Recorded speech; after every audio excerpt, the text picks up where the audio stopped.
कल मैंने आप लोगों को एक क्वेश्चन दिया था, ठीक है। उस क्वेश्चन का आंसर है 1 + 10 अल्फा अपॉन में 1 - 10 अल्फा। ये आंसर उसका, ठीक है।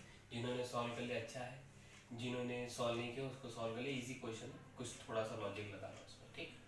चलिए आगे बढ़ते हैं। आज हम लोग नया टॉपिक पढ़ेंगे। उस नए टॉपिक का नाम है थ्रस्ट या फिर बायोंसी। बायोंसी ये आप पढ़ चुके हो, क्लास 9-10 में है, ठीक है। पढ़ते हैं थ्रस्ट। थ्रस्ट में हमारा लग के हम लोग लिख लेते हैं अप थ्रस्ट, ठीक है। थ्रस्ट तो हम बता ही चुके हैं आपको, आज हम लोग पढ़ेंगे अप थ्रस्ट। समझते हैं। कल मैंने आपको एक एग्जांपल को बताया था अप थ्रस्ट से रिलेटेड, आज इसको देखते हैं। ये एक पानी दार रंग देख के, ठीक है, वाटर है, ओके। वाटर में हमने कोई एक सिलेंड्रिकल ऑब्जेक्ट रख दिया, ध्यान समझते जाइए। ऐसा, ठीक है। अब जैसे इस ऑब्जेक्ट को रखा वाटर में, तो ये हमें पता है पार्शियली कुछ मतलब पूरा डिप लग रहा है, और ये इक्विलिब्रियम कंडीशन में। इक्विलिब्रियम कंडीशन मतलब इधर पर जितना फोर्स लग रहा है उतना ही फोर्स इधर पर लग रहा है, मतलब इक्विलिब्रियम कंडीशन में। क्लियर हो गया। इधर से जो प्रेशर लगेगा वो P1 लगेगा, इधर से जो प्रेशर लगेगा वो P2 लगेगा, ओके। अब देखो हमें पता है बहुत अच्छे से प्रेशर का जो फार्मूला होता है वो होता है perpendicular force upon area. Clear. Pressure का जो फार्मूला होता है परपेंडिकुलर फोर्स अपॉन एरिया, ठीक। तो ध्यान से समझो। और इस परपेंडिकुलर फोर्स को हम कहते हैं थ्रस्ट। इस परपेंडिकुलर फोर्स को क्या कहते हैं? थ्रस्ट कहते हैं। हमने कोई पॉट लिया, ठीक है, हमने कोई पॉट, कोई ऑब्जेक्ट, कुछ भी लिया, हमने उसको वाटर में छोड़ दिया। वाटर में छोड़ने पर क्या होगा? अगर उस ऑब्जेक्ट की डेंसिटी वाटर की डेंसिटी से ज्यादा है, ध्यान समझो, ऑब्जेक्ट की डेंसिटी वाटर की डेंसिटी से ज्यादा है तो ऑब्जेक्ट डिप कर जाएगा, शिंक कर जाएगा। अगर ऑब्जेक्ट की डेंसिटी वाटर की डेंसिटी से कम है तो वो ऑब्जेक्ट फ्लोट करता रहेगा। बात समझ में आई कि नहीं आई? तो ये ऑब्जेक्ट जो है उसकी डेंसिटी वाटर की डेंसिटी से क्या है, ज्यादा लगेगी थोड़ा सा, तो ये इसमें डिप कर गया है।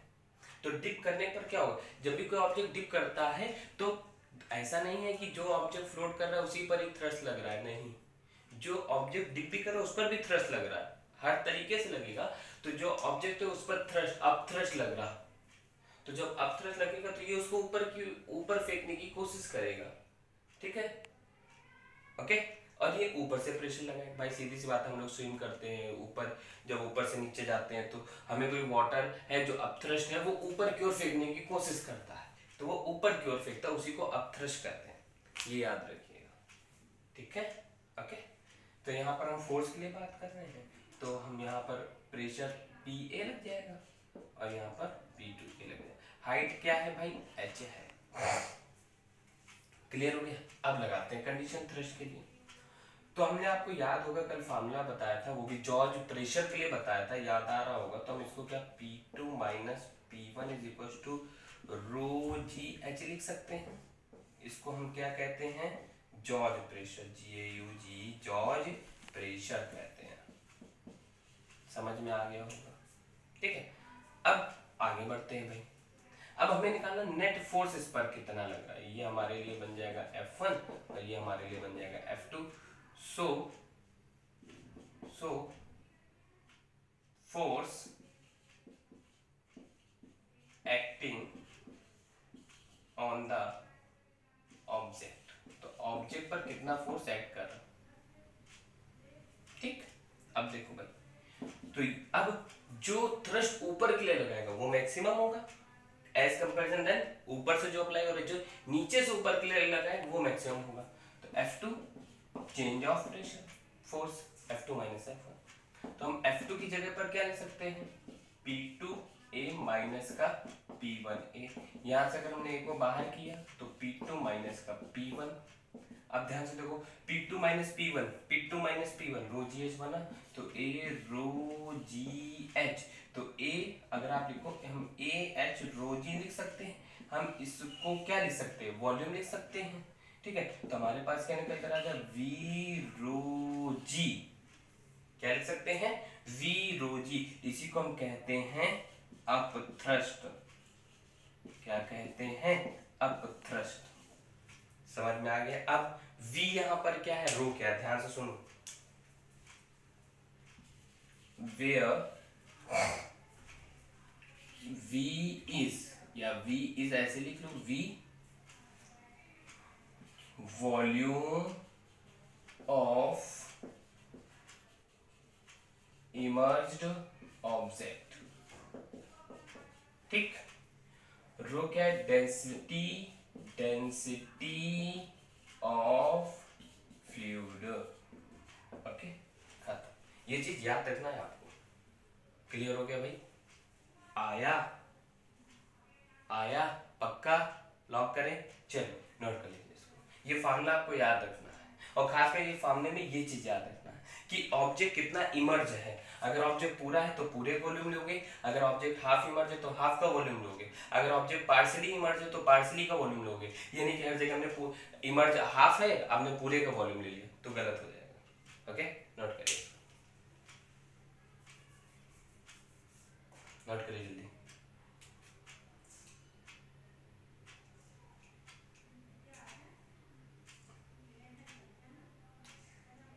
नोट हो गया होगा पक्का? चलिए आगे बढ़ते हैं। अब इससे छोटे से टॉपिक से रिलेटेड छोटा सा क्वेश्चन कर लेते हैं। ओके ओके, चलो क्वेश्चन है, क्वेश्चन देख रहे हो, ठीक है। फॉर्मूला याद रखना है, वी रो जी। टैंक पानी दा, ठीक है। ये हमने रख दिया कोई, बाकी समझदारों कोई, ठीक। और इसका जो एरिया है वो दिया है 2 सेंटीमीटर स्क्वायर। इसकी जो टोटल हाइट है वो दे दी है 6 सेंटीमीटर। जो रिमेनिंग ऊपर हाइट है वो है 4 सेंटीमीटर, जो ऊपर की ओर दिख रहा है, ठीक है। हमें पता है वाटर की डेंसिटी कितनी होती है, 10⁻³ kg/m³। हमसे कह रहा है इसका वॉल्यूम निकाल, इसके ऊपर कितना थ्रस्ट अप्लाई हो रहा है, हमें वो निकालना है। फॉर्मूला पता है थ्रस्ट का, वॉल्यूम इस बॉडी का। अगर हम वॉल्यूम की बात करें तो वॉल्यूम के लिए फार्मूला क्या बनेगा, एरिया वॉल्यूम रो जी एच, पहले पूरा फार्मूला लिखेंगे। वॉल्यूम किसका, ऑब्जेक्ट का, किस ऑब्जेक्ट का, जितना पार्शियली इमर्ज है। तो वॉल्यूम की जगह हम क्या A इंटू एच रो जी लिख सकते हैं। Area 2 okay into 10⁻⁻⁴ centimetre. Height कौन सी, ये वाली नहीं, जो ये इमर्ज है, कितना है 2 सेंटीमीटर। तो इसको भी हमने 2 इंटू 10⁻⁻² हो गया, 10⁻³ हो गया, जी की वैल्यू 3 हो गई, सॉरी जी की हो गई 10।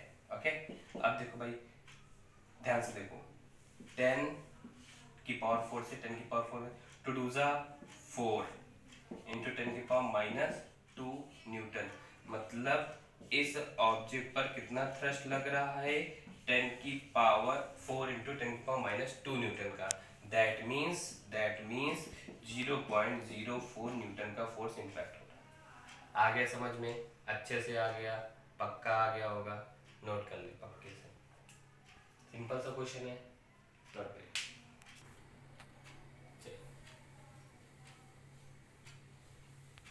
आगे बढ़ते हैं। आगे बढ़ने के पहले जरूरी सूचना, ओके। सूचना ये है कि कल जो आपका पेपर होना है, पेपर में आपका लास्ट संडे का टॉपिक प्रॉपर्टी ऑफ सॉलिड मैं लिख भी दे रहा हूँ। Exam at 17/5/2020. Topic: elasticity and fluid mechanics. Okay बच्चा लोग, इस चीज को देख के चलिए। ये आपका है, हाँ, exam time 10 AM to 10:45 AM. Okay,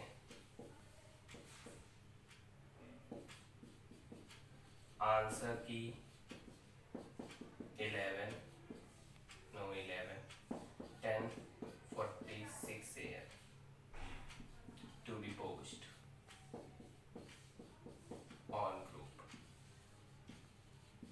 Okay, send me answer sheet with marks at 10:50 AM. Okay,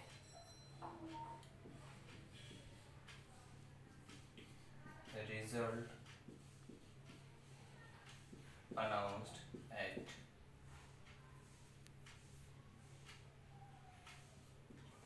11 AM. Okay, okay. Next, each right answer plus 4 marks. Each wrong answer -1. Okay, ये चीजें हैं कल के एग्जाम की, तो जिनको नहीं पता है वो पता कर लें, जिनको पता है अच्छी बात है। ठीक है, ये पूरी ये चीज जरूर याद रखिए। 1 2 3 4 5 6 point to be remembered always. चल आगे बढ़ते हैं।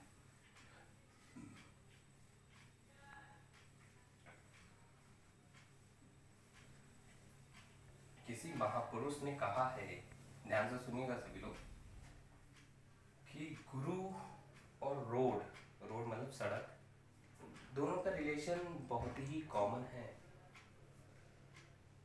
दोनों अपनी ही जगह पर रहते हैं और जो उनके साथ जुड़ा होता है या जो ट्रेवल कर रहा होता है उसको उसके एम तक पहुंचाते हैं। बात बिल्कुल सही है, लेकिन चलिए नेक्स्ट पढ़ते हैं, नेक्स्ट टॉपिक देखेंगे। नेक्स्ट टॉपिक है अपैरेंट वेट। अपैरेंट वेट का मतलब क्या? बहुत अच्छी बात है। मान लीजिए ये कोई ब्रिक्स है, ब्रिक जानते हैं आप, ईंट, ये कोई ब्रिक है, ब्रिक्स, ठीक, ब्रिक्स, ठीक। मेरे नाम की क्यों भाई, हम पढ़ रहे हैं तो अनूप नाम की ब्रिक है। ओके, अब देखो इस ब्रिक का बाहर वेट अगर आप देख रहे हो तो वेट है W, ठीक है, AW। अब हमने क्या किया, इस ब्रिक को ब्रिक है ना, इस ब्रिक को हमने वाटर में डिप कर दिया, ठीक, वाटर में इसको हमने डिप कर दिया। ये है ब्रिक,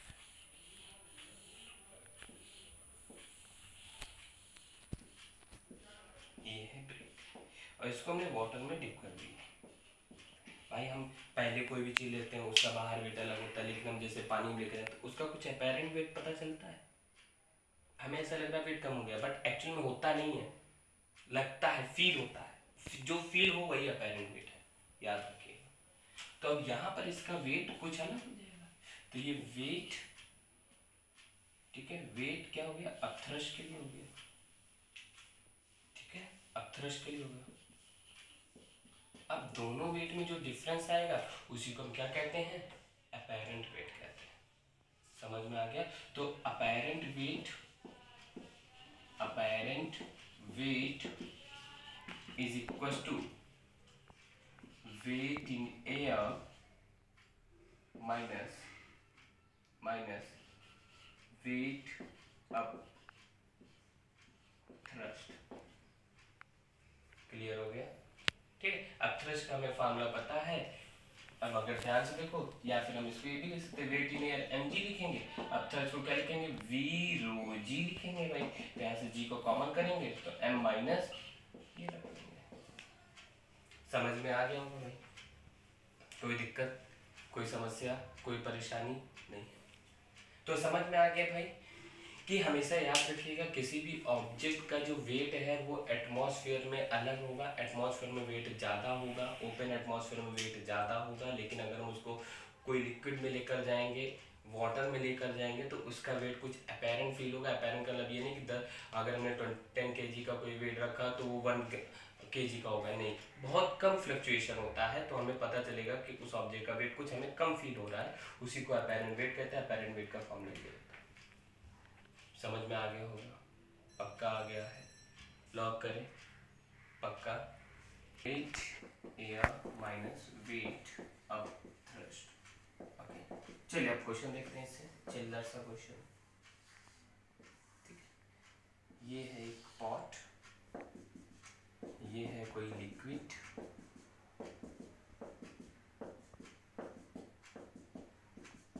हमने इस पर रखा कोई ऑब्जेक्ट,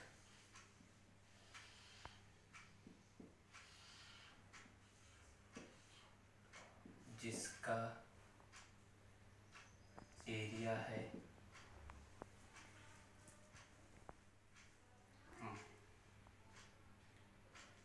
जिसका एरिया है 2 सेंटीमीटर स्क्वायर, ठीक है। और जो डिप्ड है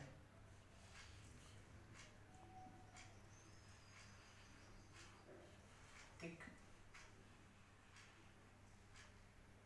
उसकी हाइट है 3 सेंटीमीटर। ओके, ठीक है। इसका मास दिया है हमें 4 kg, ठीक। ओके, कितना दे रखा है? और ये डूबा हुआ है अल्कोहल। अल्कोहल मतलब आप जानते ही हैं, अल्कोहल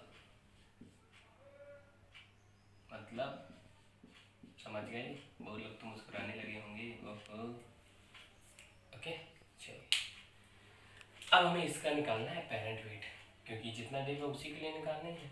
तो हम लगाएंगे अपेरेंट वेट। तो W apparent is equal to W air की बात करें तो mg minus v rho g। Okay, m की वैल्यू 4, g की वैल्यू 10, माइनस वॉल्यूम की बात करेंगे तो 2 इंटू 10 की पावर माइनस 4 इंटू 3 इंटू 10 की पावर माइनस 2 इंटू 800 इंटू 10। समझ गए भाई? पक्का? पक्का है।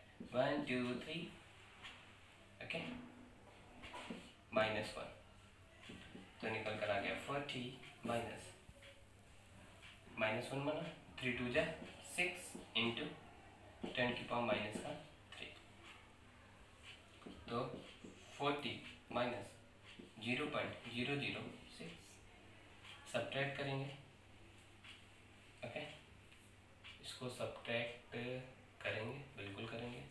तो जब हम सब्ट्रैक्ट करेंगे तो हमारे पास निकल कर आ जाएगा 0.6164 9, ठीक है, 993 न्यूटन। मतलब उस पर जो अपेरेंट वेट फील हो रहा है 39.9, ठीक है, वो इतना फील हो रहा। क्लियर हो गया? समझ में आ गया? पक्का आ गया? ओके, पक्का आ गया होगा? कोई दिक्कत, कोई समस्या नहीं हुई होगी? नोट कर लीजिए इसको जल्दी से।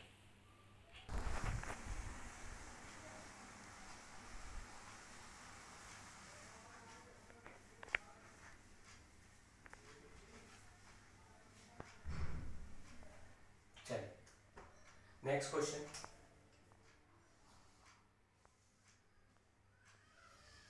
ओके,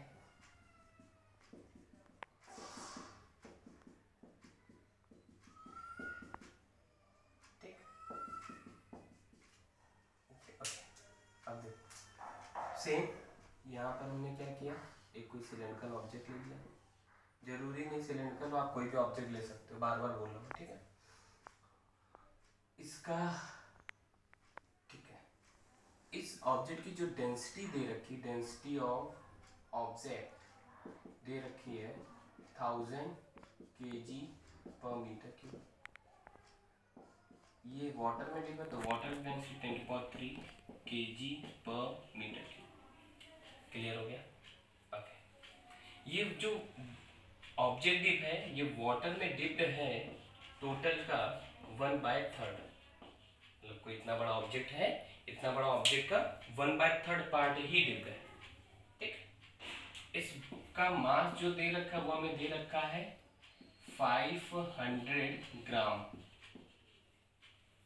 अब हमसे अपैरेंट वेट पूछ रहे हैं तो हम इसको लिख सकते हैं W apparent is equal to, okay, mg।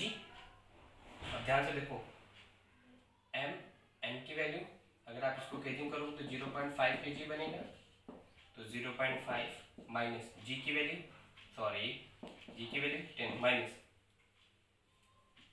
अब थ्रस्ट वेट तो कितना डिप है 1/3, वॉल्यूम तो दिया नहीं है, वॉल्यूम के लिए फार्मूला क्या लगाओगे बेटा, density equal to mass upon volume, तो volume equal to one rho, okay. तो उसको डायरेक्ट यहीं पे रख लेते हैं, तो 0.5/1000, ओके, इंटू, ठीक। कोई दिक्कत, कोई समस्या नहीं है? ओके ओके ओके ओके, ये हो गया भाई। अब डेंसिटी में कितना दे रखा है 10⁻3, ठीक। क्लियर हो गया यहाँ तक? कोई दिक्कत, कोई समस्या? ओके। अब इसके बाद हम आगे देखेंगे, ये हमें वैल्यू दे दी, ये दे दिया, ये दे दिया, अब ये तो 1/3 हो गया बॉडी का, ठीक है। तो डेंसिटी मास अपॉन वॉल्यूम, तो V मिल गया, V, ठीक है। इधर देखो बेटा, थ्रस्ट का फॉर्मूला क्या होता है, रो जी, ठीक है, V रो जी होता है, तो V की वैल्यू ये आ गई, रो की वैल्यू ये आ गई, जी की वैल्यू हमने निकाल दी। अब आ गया होगा समझ में, आ गया होगा समझ में, आ गया होगा समझ में, ठीक है। अब देखो भाई, इसको हटाया, ये 1 2 3 4 3 4, ओके, तो निकल कर आया 5 माइनस 1 5/3, क्लियर हो गया। तो 5 3 जा कितना निकल कर आया भाई 15 माइनस, ठीक है, 15 3 5 जा 15 माइनस 5 कितना निकल कर आ गया 3, तो कितना निकल कर आ गया 10/3, मतलब 3.3 मीटर। अपैरेंट वेट कितना फील होगा उसको, 3.3 न्यूटन का फील होगा। ध्यान समझ लो बेटा, ये 3 5 जा 15, 15 माइनस 5, 3 5 जा 15, 15 माइनस 5 कितना बचा 10, और यहाँ पर 3 और 10 का डिवाइड अगर हम 3 से करेंगे तो क्या निकल कर आएगा हमें 3.3 मीटर। समझ में आ गया होगा, नोट कर लीजिए इसको। 1/3 क्यों लिया है, पता है 1/3 लिख कर रहा था इसलिए, समझ में आ गया होगा। चलो भाई आगे बढ़ते, ओके बच्चा। तो ये है एक, आज आप लोगों को कहानी सुनाते हैं बाई, ठीक है। कहानी है क्या, एक शहरी गांव में एक मूर्तिकार रहता था, मूर्तिकार आप जानते हैं, तो मूर्तिकार अपनी मूर्तियां बनाता था, बेचता था, उसको पैसे अच्छे मिलते थे, उसकी घरेलू जो जिंदगी है वो बहुत अच्छे से चल रही थी। कुछ समय बाद उसकी शादी हो गई, उसके बच्चा लड़का हो गया, लड़का धीरे धीरे बड़ा हो गया, लड़का भी अपने फादर को देखकर वही मूर्तिकार का काम सीखने लगा, लड़का और बड़ा हुआ तो लड़का मूर्तियां बनाना शुरू कर दी, सीख रहा था फिर मूर्तियां बनाने लगा। तो जब मूर्तियां बनाने लगा, जब वो अपने फादर के पास आता था, देखिए पिताजी मैंने मूर्ति बनाई है कैसी लग रही है, तो पिता पिताजी कहते थे अच्छी लग रही है लेकिन ये कमी है। तो वो उस कमी को पिताजी की बात सुनता था और जाकर उस कमी को दूर करता था। धीरे धीरे उसकी मूर्तियाँ और अच्छे से बनने लग गई, लेकिन फिर भी उसके पिताजी उस मूर्ति में कमी निकालते थे जिससे वो और अच्छा करता था। और पिताजी की मूर्ति के कंपैरिजन में उस लड़के की मूर्ति के लिए लोग उसको ज़्यादा पैसा देते थे। लड़की की लाइफ और अच्छी चल रही थी। एक दिन जब वो अपनी मूर्तियाँ बनाकर अपने पिताजी के पास गया तो पिताजी ने बोला कि ये कमी है। तो उस लड़के को ये बात कुछ अच्छी नहीं लगी कि मेरे पिताजी बार बार मेरी इस मूर्तियों पर कमियां निकाल रहे हैं। तो उसने अपने पिताजी से कहा, आपकी मूर्ति से अच्छे दाम मुझे अपनी मूर्ति के मिलते हैं, मतलब मैं बहुत अच्छे से बना लेता हूँ। उसके पिताजी ने कुछ नहीं बोला उसको और वो अपना लड़का काम करने लगा। कुछ दिन तक तो उसकी मूर्तियाँ अच्छे से बिकी, उसको पैसे भी वही अच्छे अच्छे मिलते थे। लेकिन धीरे धीरे उसका जो ग्राफ था वो धीरे धीरे डिक्रीज होने लग गया। जब ग्राफ डिक्रीज होने लग गया तो थोड़ा सा उदास हो गया और उदास होकर वो अपने पिताजी के पास गया। पिताजी को बोला कि ऐसा ऐसा मेरे साथ हो रहा है। पिताजी ने उसकी सारी बात सुनी आराम से बैठकर। पिताजी को उनके ऐसा लग रहा था कि ये उनके साथ भी हो चुका है। तो लड़के ने पूछा, आपको ऐसा, आप ऐसे बैठे जैसे लग रहा है आपके साथ ऐसा हो चुका है। तो उनके पिताजी ने बोला, हाँ मेरे साथ भी तुम्हारी एज में ऐसा हुआ था, बट मैंने बात सुनी और मैं थोड़ा सा अच्छा कर ले गया, बट तुम मुझसे भी अच्छी मूर्ति बना लेते हो। बट लड़के ने कहा, फिर ऐसी दिक्कतें क्यों आ रही हैं? तो पिताजी ने ये बोला कि मैं तुम्हारी हर एक कमियां बताता था जिससे तुम अपनी मूर्तियों में चेंजमेंट करते चले जाते थे। और तुम जैसे मान लो तुमने कोई मूर्ति बना ली और तुम्हारी कोई कमी नहीं बताएगी तो तुम्हें उसमें कोई कमियां नहीं पता चलेंगी, और जब कमियां नहीं पता चलेंगी तो तुम क्या करोगे, उसको उसी पर ही सेटिस्फाइड हो जाओ। लेकिन मैं तुम्हें कमियां बताता था तो तुम अपनी पहली मूर्ति की कमियों से खुश नहीं रहते थे। जो कमियां हो गई तो तुम परफेक्शन नहीं मिलता था, इसलिए तुम अनहैप्पी रहते थे और काम करते थे, क्योंकि प्रैक्टिस मेक परफेक्ट, इसलिए तुम्हें दाम अच्छे मिलते थे। लड़के ने बात सुनी, लड़के ने फिर से वही करना शुरू किया। फिर से पिताजी पास आया, पिताजी ने वो सारी चीजें बताई, ये कमी वो दूर करता चला गया। तो वो आगे बहुत अच्छा व्यक्ति बन गया। तो इस मोरल ऑफ द स्टोरी से हमें ये पता चल रहा है, स्टोरी इसलिए आज बता रहा हूँ, बहुत ध्यान सुनो।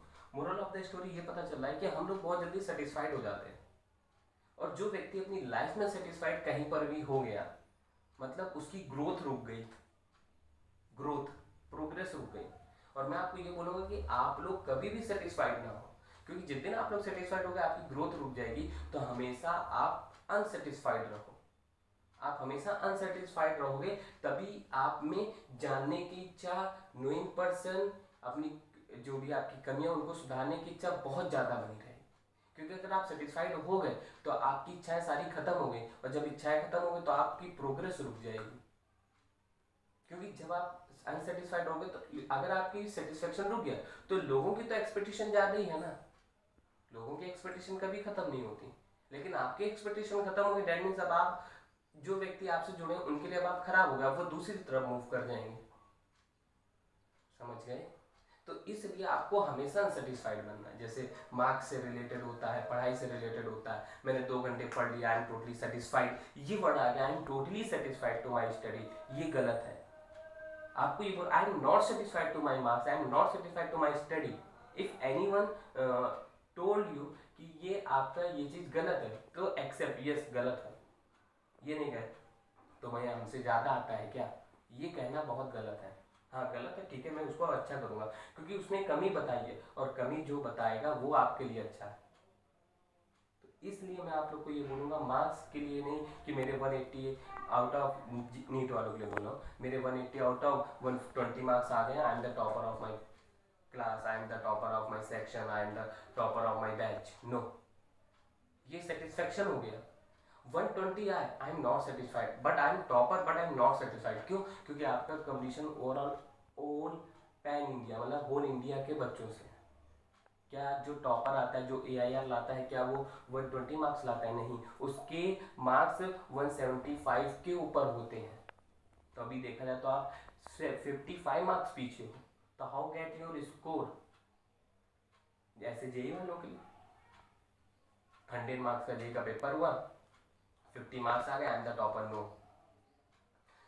बस मेरा टोटल ये स्टोरी बताने का बस यही रीज़न था कि आप लोग कभी भी सेटिस्फाइड मत हो। मैं भी हूँ, मैं भी कभी कभी अपने काम से, अपनी प्रोग्रेस से हमेशा सेटिस्फाइड नहीं रहता, क्योंकि मैं जिस दिन सेटिस्फाइड हो गया तो उस दिन मेरी प्रोग्रेस रुक जाएगी, और मेरी प्रोग्रेस रुक गई तो मैं फिर किसी काम का नहीं बचूंगा। तो इसलिए मैं हमेशा अनसेटिस्फाइड रहता हूँ। मुझे लगता है ये चीज़ कहीं मुझसे गलत हो रही है, मुझे किसी ने बताया ऐसा ऐसा है, तो मैं उस चीज़ को और अपग्रेड करता हूँ जिससे मेरी सेटिस्फेक्शन ना बने अनसेटिस्फेक्शन है, क्योंकि अनसेटिस्फेक्शन ही व्यक्ति आगे बढ़ता है। समझ में आया? स्टीव जॉब्स आप जानते होंगे, एप्पल के फाउंडर थे, ठीक है।